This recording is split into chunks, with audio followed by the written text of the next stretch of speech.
Hey y'all, welcome back to my channel. A special shout out and thank you to everyone that supports me, whether it's, likes, comments, shares. Shout out to all of my new subscribers. I truly appreciate you guys. But yeah, thank you guys. Welcome back. So I have a word for y'all today, y'all. And I journaled this a couple nights ago. First off, how was fast? Lent for y'all. How was your fasting and everything? Mine was good. I think it really got tough the last week of Lent. That's when the devil really started cutting up. But it was good. I actually, some of the things that God had me fast from, I think I'm going to make it more so of a permanent thing or just consume in moderation. So definitely am blessed. And, Big Jesus truly showed out and cut up in your girl's life during Lent, and I'm sure beyond Lent he's gonna continue showing out. But I just want to throw that out there. But let's get into this word, y'all. So the other night, there's like this prophetic lady that I listen to on YouTube. Her name is Christina. She goes by Nina. Her channel is called Bold for Christ. So I love Nina. She is crazy, y'all. She has a great personality, so I love her. But I was listening to one of her videos a couple nights ago, and I just started having like a itching attack, y'all. And lately I've been having them a lot more, and it's not a certain time. I could have took a shower, took a bath, and it's like hours after that.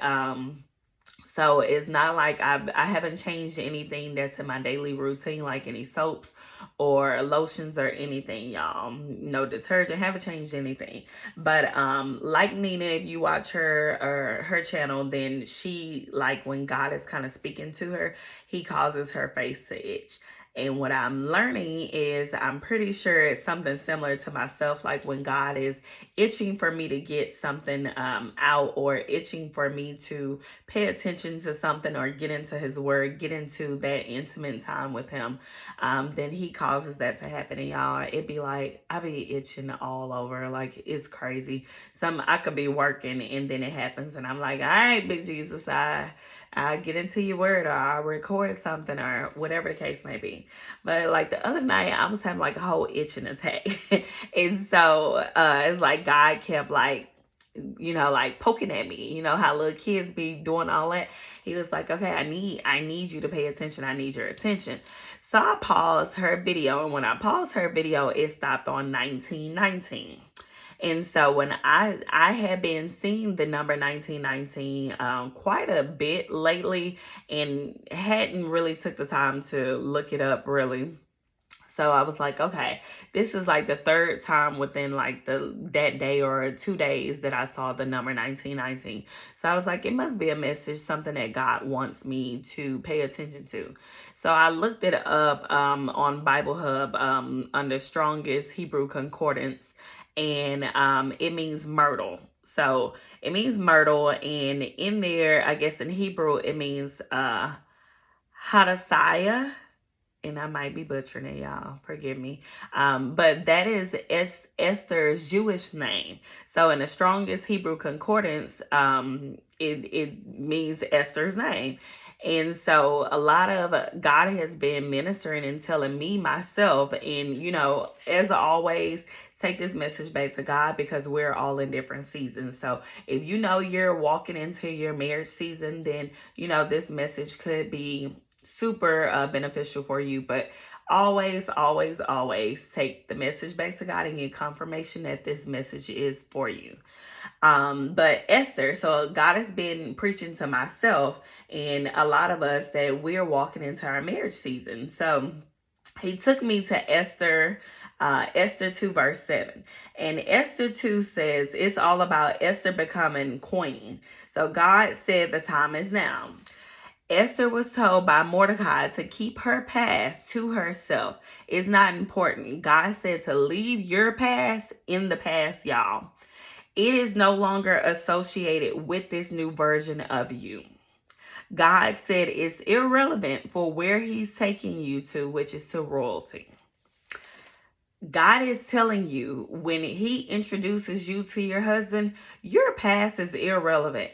That old hurt, that old trauma, we've done too much work, and he has took us through the wilderness to help us heal and grow from our past, from that old version of ourselves. So do be mindful. You do not need to bring up your past.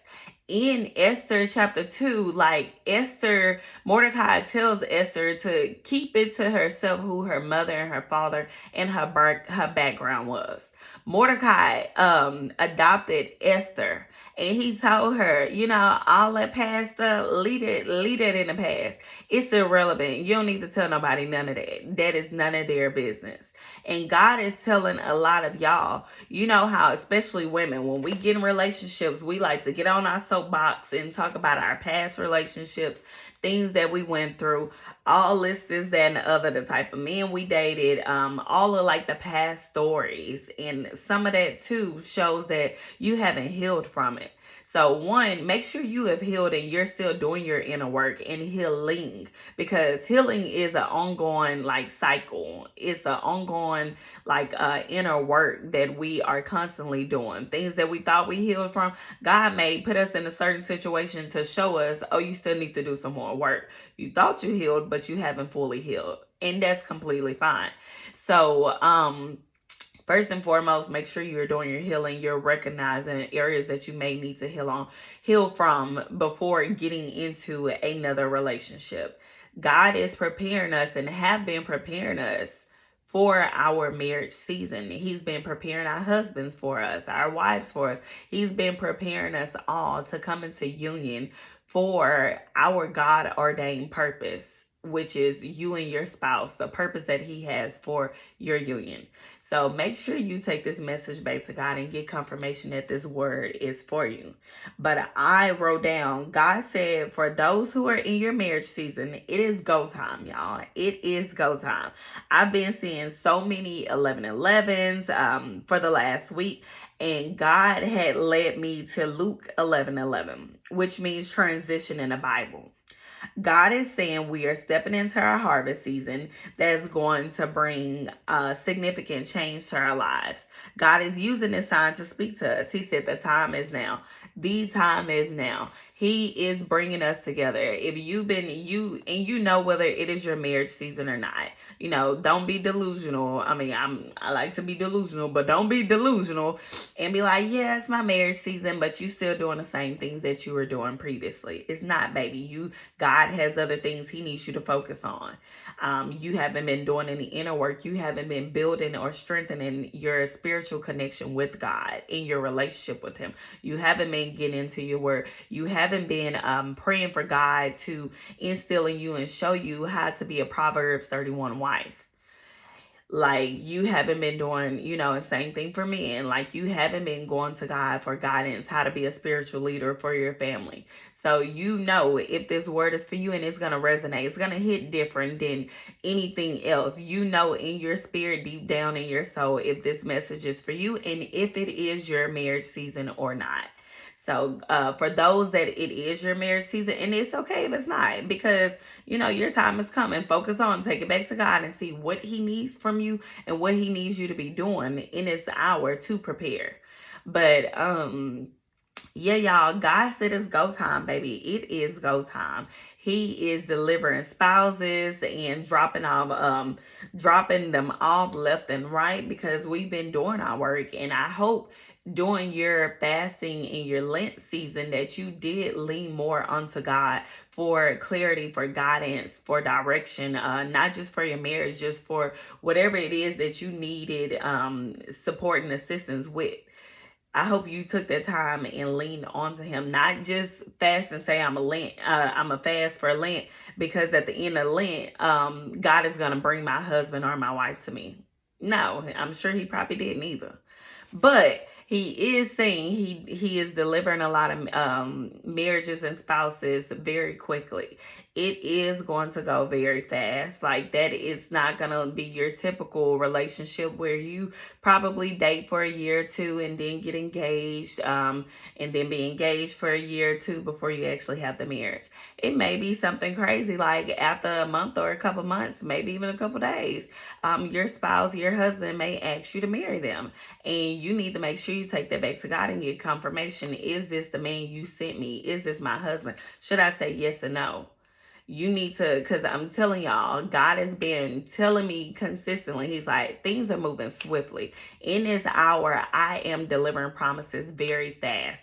And if that is your season for marriage, it is going to happen very fast. You're going to be getting to know your husband or your wife during y'all marriage. Not, oh, I need to spend a year or two or even 6 months to get to know you. And I'm ready. I'm like, Lord, I'm ready to receive. I really, as y'all know, if you know me, I don't care about other people's opinions. Only God's opinion matters to me. So I'm ready. I'm like, okay, big Jesus, I don't owe an answer to anyone. So if y'all see me getting married after a couple weeks or a couple months, and y'all like, so when did it? The math ain't math. It ain't gonna math, and it's not for you to try to make sense of it and understand. If Big Jesus told me this is your husband, this is your time, you better say yes. Then I'm going to, and I'm not gonna try to give anyone an explanation. Not my parents, not my friends, nobody. I'm just gonna be like, take your concerns and your questions back to God. I mean, not to me. That's it. But yeah, y'all, God is just basically saying, get ready, prepare. It is go time. He is delivering these marriages, these God ordained marriages, kingdom marriages, very swiftly and quick. And he said, get ready. All of the Esther's, like, make sure you leave your past in your past. If you go and read Esther chapter 2, just read the whole chapter where God goes over that, where Mordecai told her, keep your past, especially when she gets married to the king. Even once she got married or the king chose her, she still did not tell the king about her past, who her parents were, where she came from, because it was irrelevant. Baby, you're royalty. That's not relevant anymore. That does not make you who you are. You went through all of those things, and your past helped give you strength and created you and molded you to be the person that you are now. As I always say, it's a part of your testimony. So that don't mean you need to go out and tell everybody, yeah, I went through this, I dated this person, or this what I did back in my past. I was a little fast, a little loose, all that other stuff. God is like, that's irrelevant. Your husband, that doesn't matter to him. So get ready, y'all. It is go time. God is delivering husbands and wives left and right in this hour, in this season. Our harvest is here. I don't know about y'all, but I've been catching them blessings left and right. And God has been truly blessing me. And I've been focused on being obedient to him and whatever he's telling me to do and not to do. So make sure y'all take this message back to God. Use your spiritual ears to catch what you needed to catch out of this message. Use your spiritual eyes and go read Esther chapter 2 and see everything that is going on around you and how God has been preparing you for your next chapter. Again, we're not all in the same season. We're not all on the same path. God has your life and your season and your path designed for you and not for the next person. So everybody's season and things are going to look different. But again, take this back to God. And a special shout out to everyone that supports me. Make sure you go and share this video with someone that maybe needs to hear this word. Share it with them. And if you are not subscribed to my channel or following me on any of my social media platforms, please do so. Please do so. I would greatly appreciate it. And I just thank everyone for their support and thank God for my obedience and just molding me to be the God ordained woman he's always claimed and created me to be. All right, y'all, have a good night.